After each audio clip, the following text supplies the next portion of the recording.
আসসালামু আলাইকুম। আমি আয়েশা নূর। কেমন আছেন? আশা করি ভালো আছেন। আমিও ভালো আছি। এটা আমার ইউটিউবের সেকেন্ড ব্লগ। তো আজকে আমি বিড়ালদের নিয়ে কিছু কথা বলার জন্য এসেছি। যাদের বাসায় এসি আছে তাদের তো পার্সিয়ান ক্যাট পালতে তো কোনো কষ্টই নেই। আর যাদের বাসায় এসি নেই তাদের তো ফ্যানের নিচে ওদের রাখতে হয়। যেমন আমার বাসায় কোনো এসি নেই, আমি ওকে ফ্যানের নিচেই রাখি। তো মেন বিষয়টা হচ্ছে যে এখন যে প্রচুর পরিমাণ গরম পড়েছে, বড়োদেরই তো থাকতে কষ্ট হয়ে যায়। তো ওদের চেষ্টা করবেন বেশি বেশি করে পানি খাওয়ানোর জন্য। ওরা তো এভাবে পানি খেতে চায় না, তো এই গরমে চেষ্টা করবেন বেশি বেশি পানি খাওয়ানোর জন্য।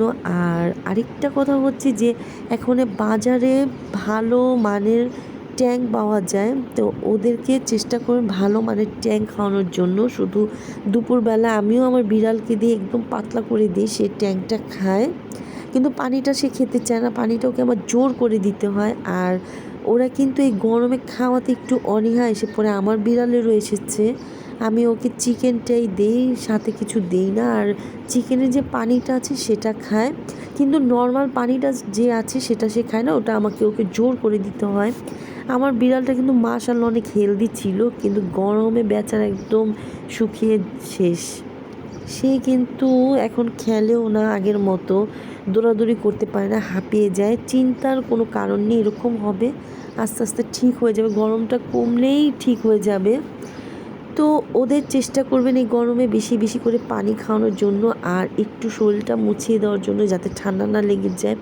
কারণ ওদের দেখাশোনা করার, তাদের টেক কেয়ার করার আমাদের দায়িত্ব। তারা যেহেতু বলতে পারে না, এই যে দেখেছেন হাঁপিয়ে গিয়েছে। আমার বিড়ালটা কিন্তু এত একটা খেলে না, আস্তে আস্তে ঠিক হয়ে যাবে। আমিও দোয়া করি আপনাদের বিড়াল যাতে সুস্থ থাকুক, আপনারাও দোয়া করবেন আমার বিড়াল যাতে সুস্থ থাকে। তো এই কিছু কিছু বিষয় আপনি একটু খেয়াল রাখবেন। তো এই বিষয়গুলোই আপনাদের সাথে শেয়ার করার জন্যই আমার এই ব্লগটা করার। আর হচ্ছে যে ওদের কিন্তু প্রচুর পরিমাণ পানিটা খাওয়াবেন এই গরমে, আর ঠান্ডা কোনো স্থানে রাখার চেষ্টা করবেন। আমিও আমার বিড়ালকে ঠান্ডা স্থানেই রাখি, আমার ঘরের কিছু কিছু জায়গা আছে। তো এই বিষয়গুলোই বলার জন্য আসা। আসসালামু আলাইকুম।